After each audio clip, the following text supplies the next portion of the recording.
What's going on, y'all? Welcome to the Triple Z Podcast. I'm your host, Isaiah Henry. The Dallas Mavericks lead the series 2-0 against the Minnesota Timberwolves, 109 to 108. Luka Doncic hits a crazy game winner, step back three over the Rudy Gobert. And I want to start with that play because if you're Minnesota, if you know you're switching, why have Rudy on the court? Because whoever Rudy's guarding, you know they're going to set the screen for Luka, and then the switch happened. And that's literally the worst possible scenario, having Rudy Gobert. I know he's the defensive player of the year, but having Rudy Gobert on the perimeter guarding Luka Doncic on an island by himself, that's the worst scenario, and that was the game-winning moment for the Dallas Mavericks. Late in this game, under 3 minutes, you saw a lot of adjustments being made by both coaches. One possession really for the Dallas Mavericks, there was no Luka or Kyrie on the court. You're giving them extra rest, and then you're trusting your defense. You're trusting your defense for one possession.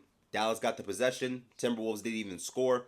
And then Jason Kidd called the timeout and subbed Luka and Kyrie back in. For the Minnesota Timberwolves, you saw a really big lineup out there with Naz Reid, Jaden McDaniels, Kyle Anderson, Anthony Edwards, and Rudy Gobert. Karl Anthony Towns was benched in this game, which was actually the smart decision because he was 4 of 16 from the field, 1 of 5 from 3 for 15 points, got in early foul trouble. I don't know what's up with him in fouling.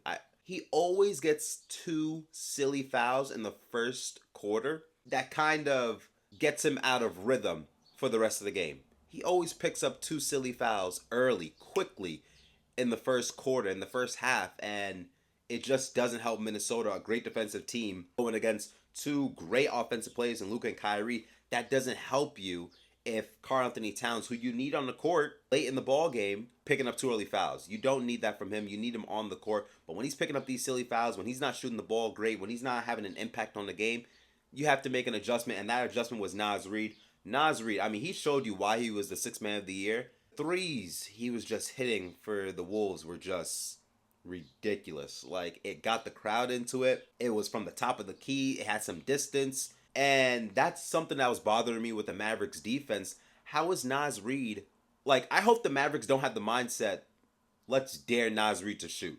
I hope they don't have that mindset because Naz Reid is a really good three-point shooter.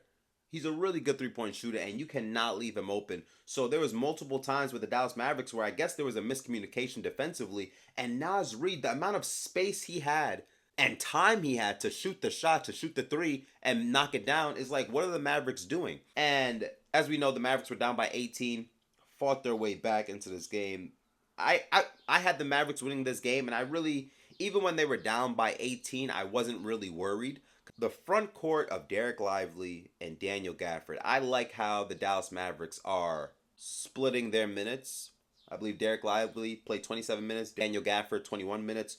Those two defensively just shutting it down, the Dallas Mavericks. They were shutting it down. They were playing some great defense. Daniel Gafford had 5 blocks. His best block was he blocked Mike Conley on a three-pointer attempt and then ran the floor. Luka, throw ahead pass, full court basically. He catches it. Daniel Gafford catches it, throws up a crazy circus shot while falling down, and it goes in.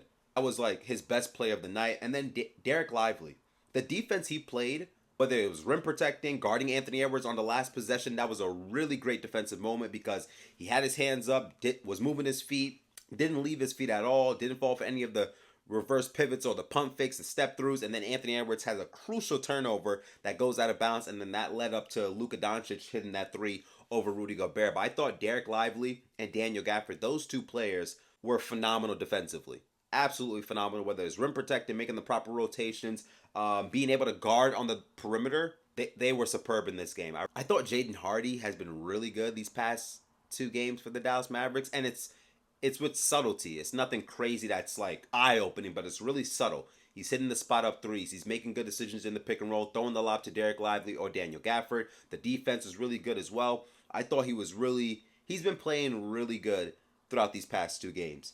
If we go back to game 1, Minnesota was really in that drop coverage, and Luka Doncic just exposed the Minnesota Timberwolves while playing that drop coverage because he was able to get Jaden McDaniels on his backside, and then literally, like I said, Rudy Gobert has to focus on so many things, whether it's Luka Doncic right in front of him, Daniel Gafford or Dereck Lively getting below him on the roll, and protecting the rim. So you saw Minnesota go away from that a little bit in game 2, but then they were setting a hard blitz on Luka Doncic. And then you have Rudy Gobert coming up to the level of the screen, setting a hard blitz, forcing Luka to give up the ball. But there were so many plays with Luka where he had two on the ball, and he just threw multiple bullet passes right into the middle of the lane to find Dereck Lively or Daniel Gafford, and those two were able to finish pretty efficiently throughout the game. Luka Doncic, his ability to set those two players up and give them easy looks, whether it's with a pocket pass or with a lob, has been really helping the front court players for the Dallas Mavericks. Anthony Edwards, I don't know what it is, but the last three games, going back to game 7 against Denver, has not been good.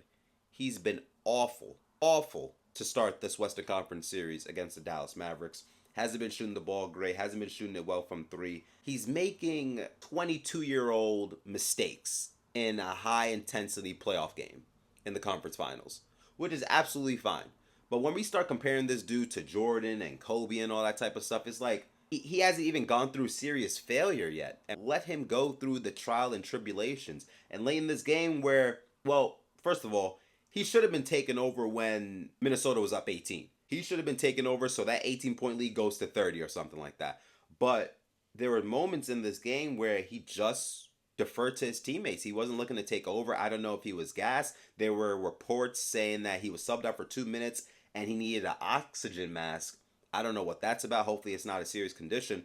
But he's having a hard time keeping up in both of these games. Now, I get he has the responsibility of either guarding Kyrie Irving or Luka Doncic, and then he has to be the number one scoring option on the offensive side, but he has to figure out a way to balance his minutes or his conditioning, and that's up to the coaching staff. But Anthony Edwards has not been put in a position for success in both of these games, for game 1 and game 2. Had a crucial turnover with a couple seconds left in the fourth quarter. And you got to give credit to Dereck Lively because his defense on Anthony Edwards was great.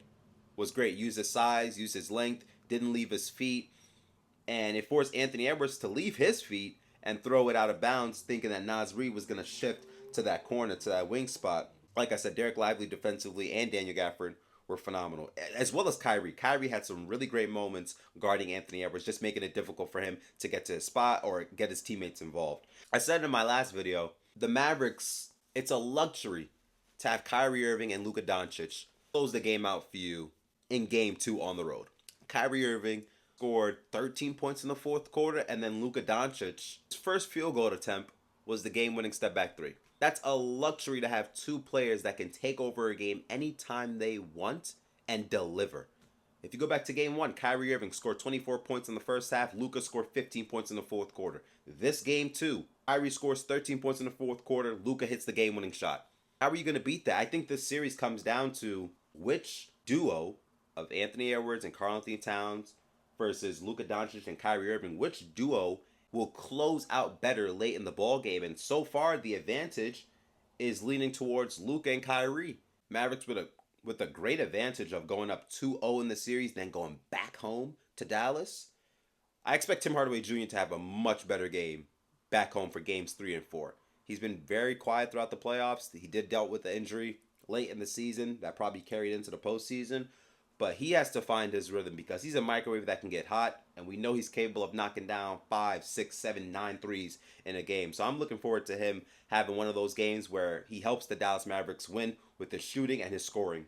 Because he was the Dallas Mavericks' third leading scorer before the injury. He's kind of fallen out of the rotation a little bit, but I can see him having a bounce-back game in this series. Like I said, I got Mavericks in 6.